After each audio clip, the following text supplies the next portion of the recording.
Bonjour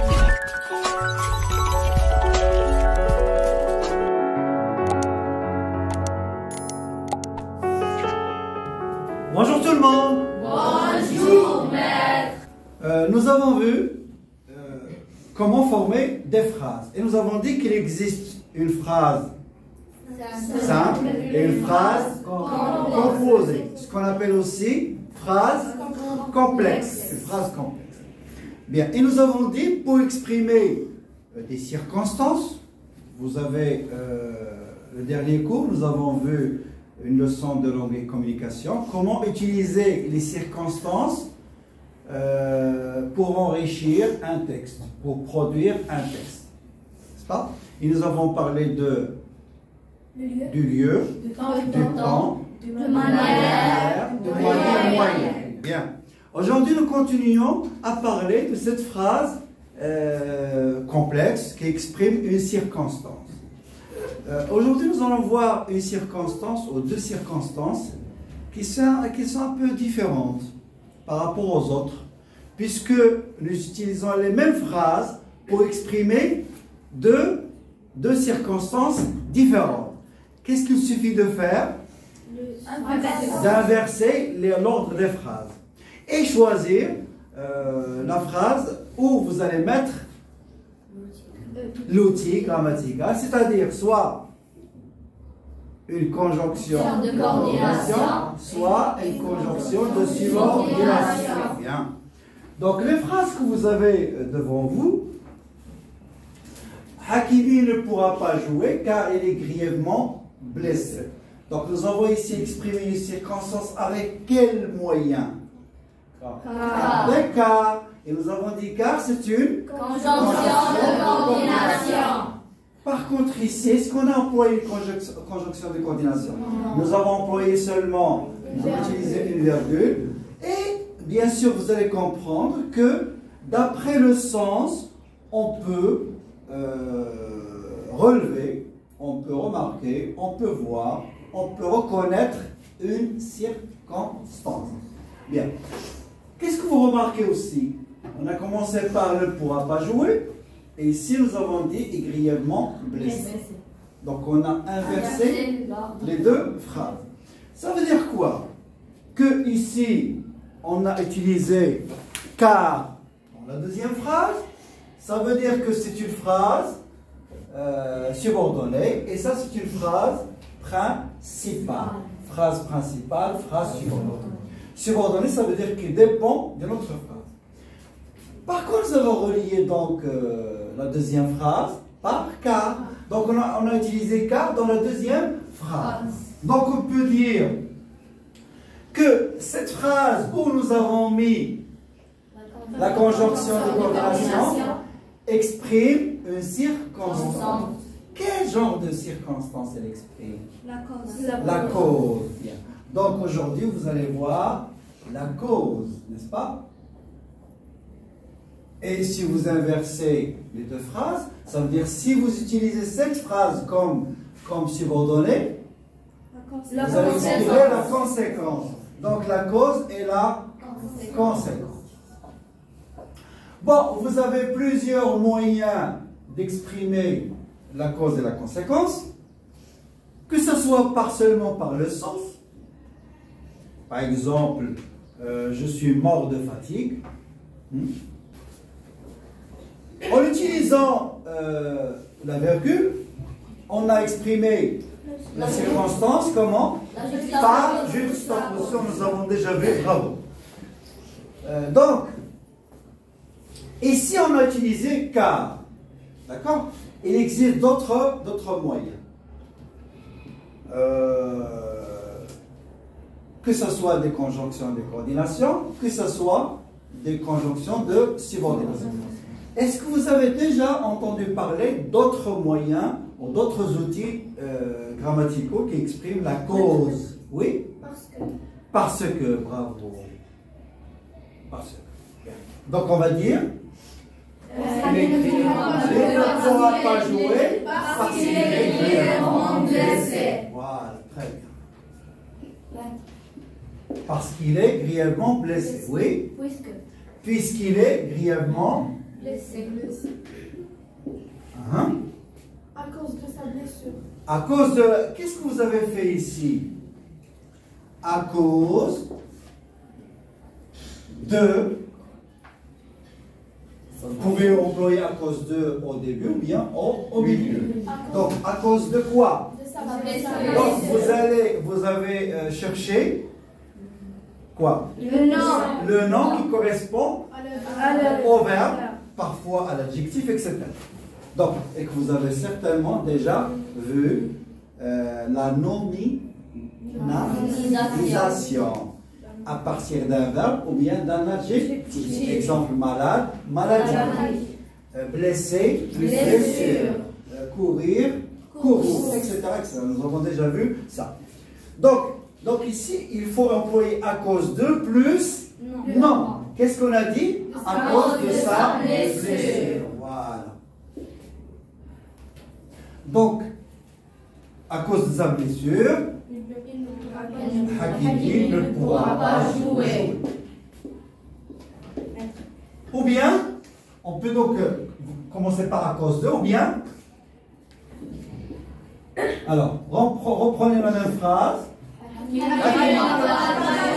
cause de sa blessure. Voilà, très bien. Donc, oui, comme.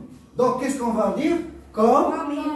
Il est grièvement blessé, Hakimi ne pourra pas jouer. Très bien. Comme Hakimi est grièvement blessé, grièvement blessé, il ne pourra pas jouer. Oui. Quand exprime la conséquence.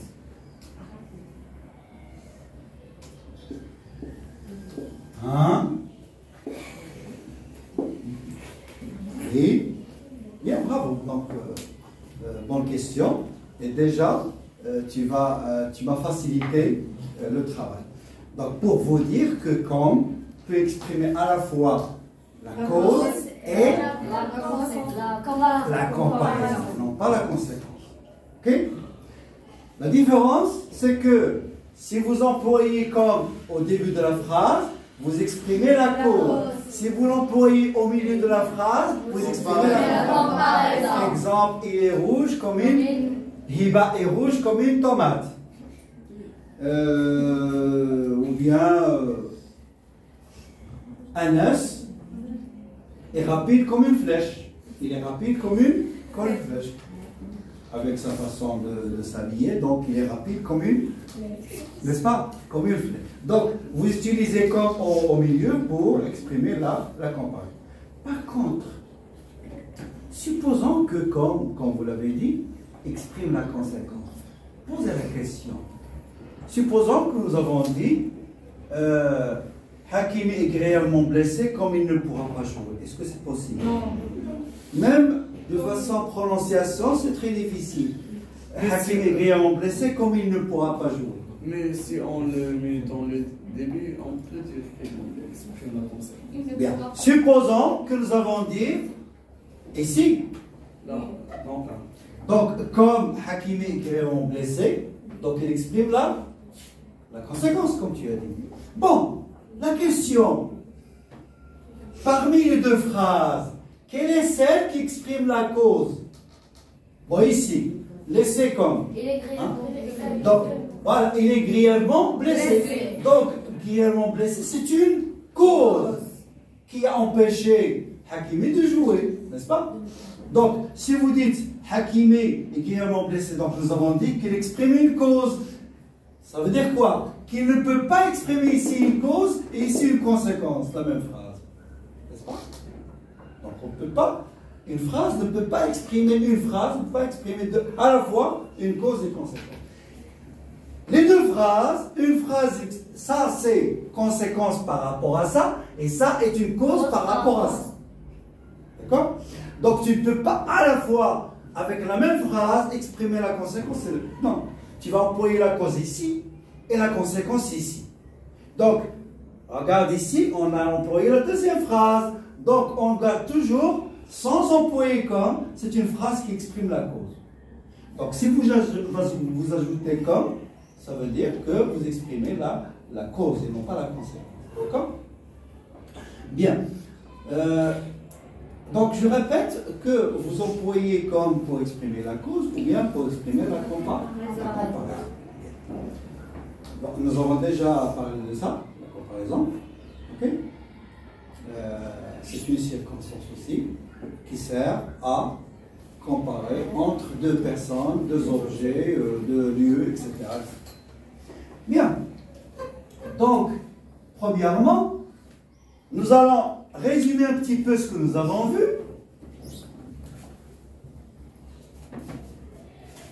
Il existe trois façons d'exprimer la cause. D'accord? Soit la cause, soit vous employez la cause au milieu, obligatoirement, avec quoi? Avec parce que et avec car. D'accord? Bien. Donc, car et parce que. Ou bien toujours au début. Comme.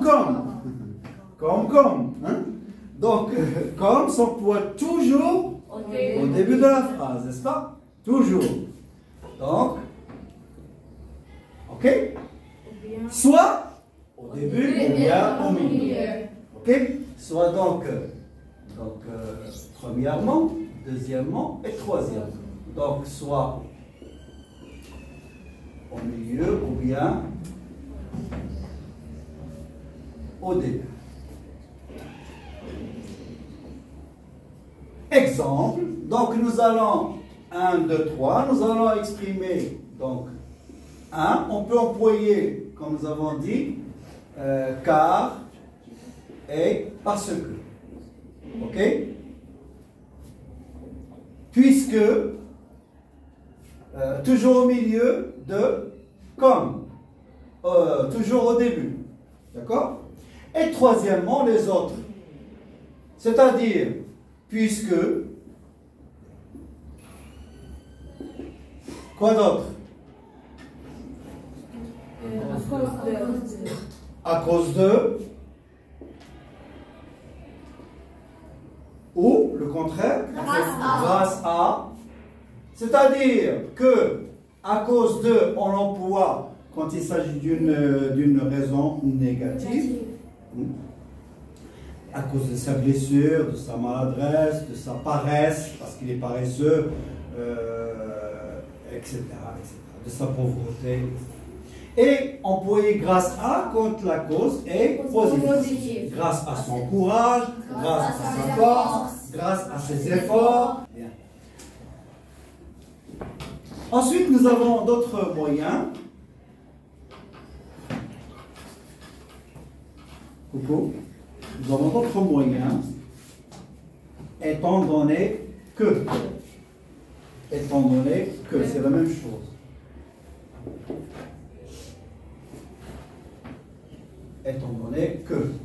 Du moment que. Bien. Et nous avons aussi sous prétexte que.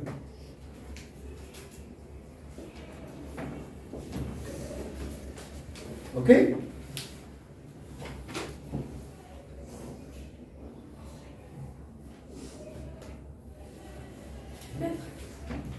On peut dire vu qu'il est malade. Vu qu'il est malade. Oui. Donc il existe beaucoup d'autres moyens. Donc nous allons voir l'essentiel et ce qui pourrait vous aider à exprimer la cause. Parce que apprendre tout ça, c'est très difficile. Vous pouvez les apprendre au fur et à mesure. Hein? Plus vous grandissez, plus vous apprenez. Hein? Comme moi. Il ne faut pas tout apprendre à la fois. C'est très difficile de garder tout dans votre mémoire. Mais vous pouvez revoir ça plus tard. Vu que, donc, on va passer à autre chose qui nous intéresse. Tout à l'heure, vous avez employé à cause de, suivi d'un nom. N'est-ce pas? Oui. Ok? Donc, à cause de, et grâce à est suivi d'un nom. Très bien. Nous avons dit comme et toujours au début.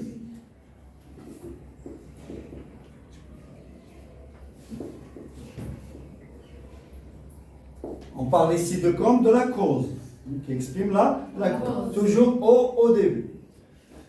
Ensuite, nous avons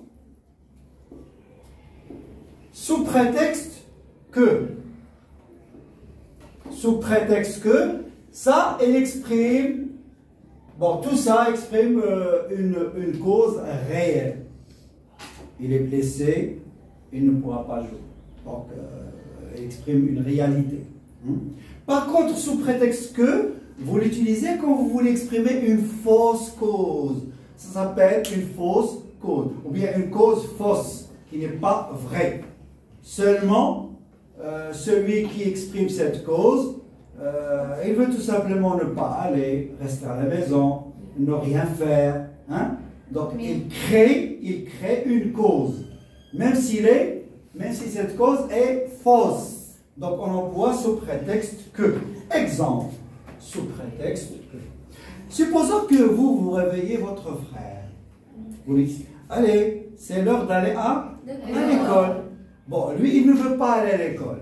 Il va essayer de créer une cause qui n'est pas bien sûr vraie. Il va dire, je suis malade, je ne pourrai pas. Donc, qu'est-ce qu'on va dire ici? Que votre frère ne veut pas aller à l'école sous prétexte qu'il est malade. Donc, normalement, il n'est pas malade. Donc, ça s'appelle une fausse cause. D'accord? Donc, si vous envoyez sous prétexte que ici, ça veut dire que Hakimi n'est pas vraiment blessé. Ok? Seulement, il ne veut pas jouer. Il a dit, coach, je suis blessé. Parfois, vous trouvez, durant un match, des joueurs qui veulent sortir. Et ils disent, ils vont dire, je voudrais sortir. Parfois, ils sont blessés vraiment. Parfois, ils ne veulent pas continuer à jouer. Donc, ça, c'est une fausse cause. Il n'est pas vraiment blessé. D'accord? Donc, si vous employez car parce que, ça veut dire que c'est une vraie cause. S'il y a une fausse cause, vous employez sous prétexte. C'est clair, je crois. Des questions? Non. Bien. Alors, donc, on passe à la deuxième circonstance, c'est-à-dire la conséquence. Bon, vous avez employé ici une juxtaposition, vous l'avez exprimé par juxtaposition. On peut remplacer la virgule par quelle conjonction de coordination? Donc, il ne pourra pas jouer. Donc, comme vous l'avez remarqué, on a changé, on a inversé les phrases. Tout à l'heure, on a considéré blessé comme une circonstance, c'est pourquoi on a placé l'outil. Maintenant, on va considérer l'autre phrase comme circonstance, c'est-à-dire la première phrase. Donc, c'est pourquoi on a introduit quoi? Donc, dans la deuxième phrase, pour exprimer la conséquence. Donc, on peut remplacer donc par conséquent. Conséquent, très bien. Alors, par conséquent, qu'est-ce qui reprend les mêmes phrases avec les autres moyens? Oui? Hakimi est grièvement blessé, alors il ne pourra pas jouer. Oui? Hakimi est grièvement blessé, par conséquent, il ne pourra pas jouer. Voilà, très bien. On peut même dire en conséquence. Par conséquent, NT, ou bien en conséquence. D'accord? Ne pas confondre. Ne dites pas en conséquent. En conséquence, ou bien par conséquent. Donc c'est pourquoi je ne vais pas vous dire, pas vous écrire en conséquence, mais on peut l'employer. En conséquence, il ne pourra pas jouer. On peut employer d'autres moyens. Hakimi est tellement, au lieu de grièvement, vous pouvez dire tellement. Donc, Hakimi est tellement quoi? Blessé.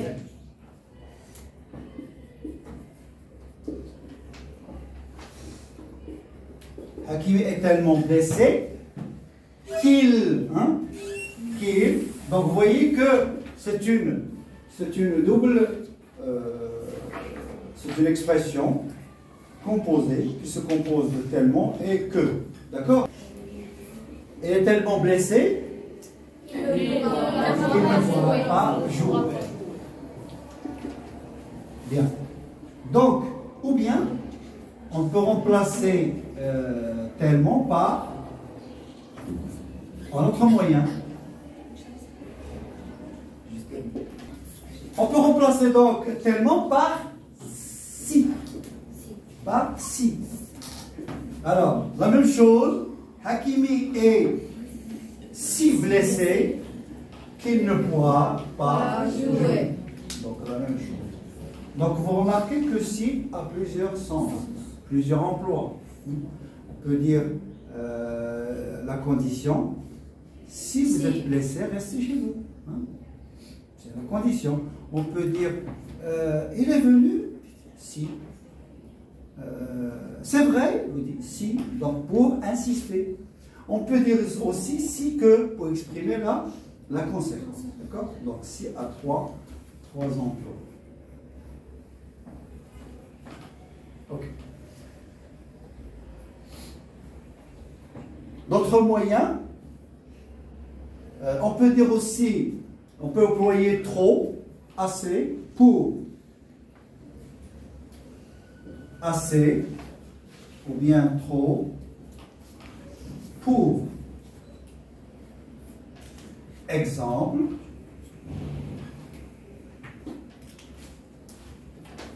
il est assez ou trop intelligent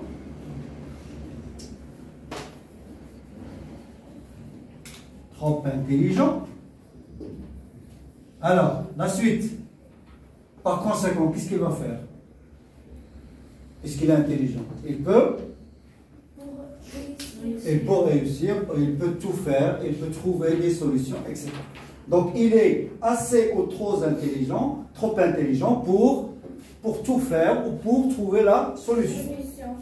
Donc, vous voyez que ici on emploie pour plus infinitif.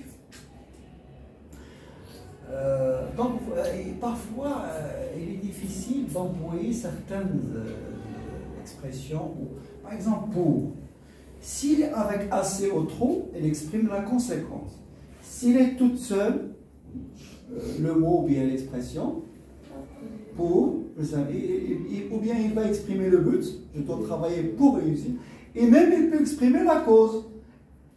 Exemple, il a été puni pour avoir commis une erreur, ou des erreurs, hein, pour avoir commis, parce qu'il a commis. Donc on peut utiliser pour exprimer aussi la cause. D'accord? Bien, on reste là. Il est assez ou trop intelligent pour tout faire, oui.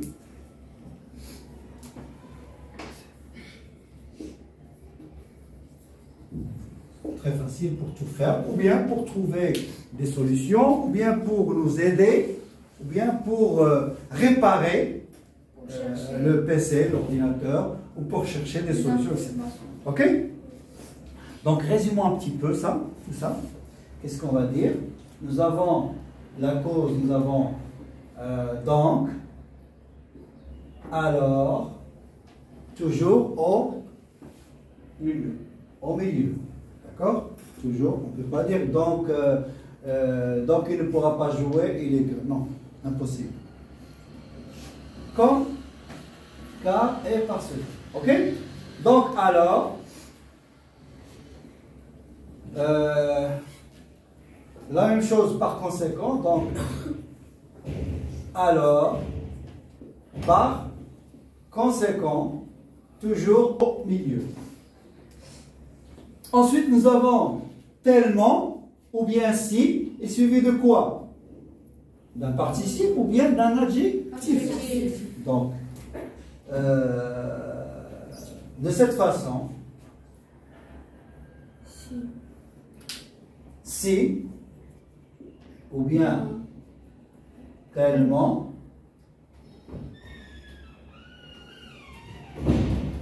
plus adjectif ou bien participe passé bien sûr, plus que et le reste de la phrase. Et nous avons aussi assez ou trop, la même chose. Assez ou bien trop, plus quoi? Adjectif, plus pour. Donc il faut faire attention, si et tellement avec que, et assez, trop avec pour. Donc, il faut retenir ça par cœur. Bien, alors je vous donne des phrases et vous allez exprimer soit la cause, soit la conséquence. Il a bien travaillé, il a réussi. Il a bien travaillé, il a réussi. Oui. Il a bien travaillé, par conséquent, il a réussi. Très bien, oui. Il a bien travaillé, donc il a réussi. Bien.